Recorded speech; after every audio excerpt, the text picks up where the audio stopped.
of an absence of previous conviction which justifies a discount. Mr. Graham, you have previous convictions, but as I've said, they are for very different offences to those which you face today.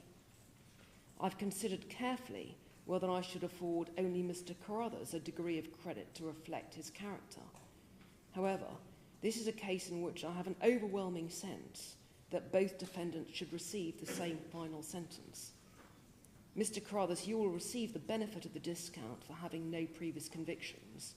Mr. Graham, you will receive the same discount, although you do in fact have convictions, but they are not for my purposes today relevant convictions.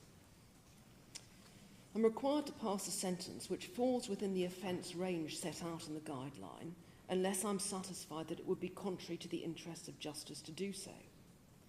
Considering count 1 on its own, I'm satisfied that the guideline offence range is sufficient, taking into account aggravating and then mitigating factors. And the Crown accepts that the offence in count 1 is properly dealt with as being in the most serious category covered by the guidelines, without the need to go outside those guidelines. As I've already said, the guideline range for a Category 1A offence extends to 4 years imprisonment. Count 2.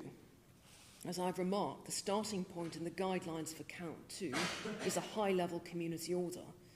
Again, I must consider whether there are factors in your cases which justify an adjustment of that starting point upwards or downwards before consideration of aggravating and mitigating factors.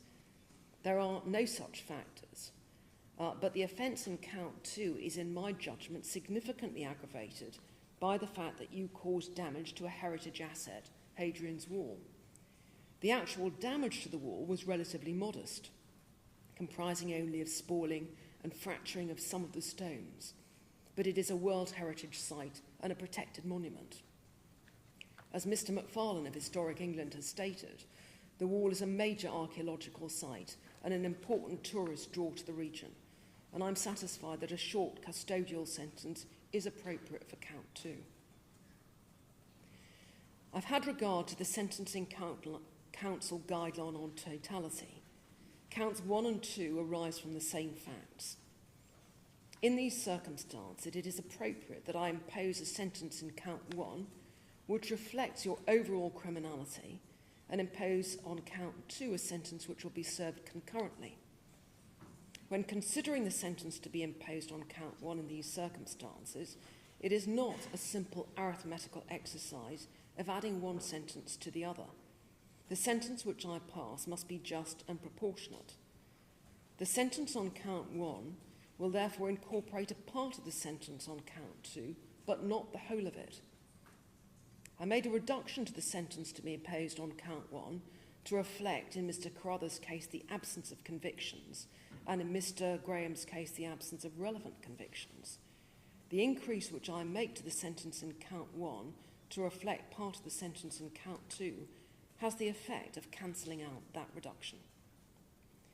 Finally, I am satisfied that the term of imprisonment which I pass is the shortest term commensurate with the seriousness of your offending. I make deprivation orders in respect of Mr. Graham's Range Rover and Mr. Graham's mobile phone, both of which were used for the purpose of committing or facilitating the commission of offences. The victim's surcharge applies. Stand up, please. Mr. Daniel Graham, Mr. Adam Carruthers, I pass the same sentence in respect of you. The sentence is, on count 1, 4 years and 3 months imprisonment. On count 2, 6 months imprisonment, but to be served concurrently with the sentence on count 1. Daniel Graham, you've been in prison since the 21st of December 2024. Adam Carruthers, you've been in prison since the 9th of May of 2025. The days that you've served will count towards your sentence. I've imposed a sentence of 4 years and 3 months imprisonment.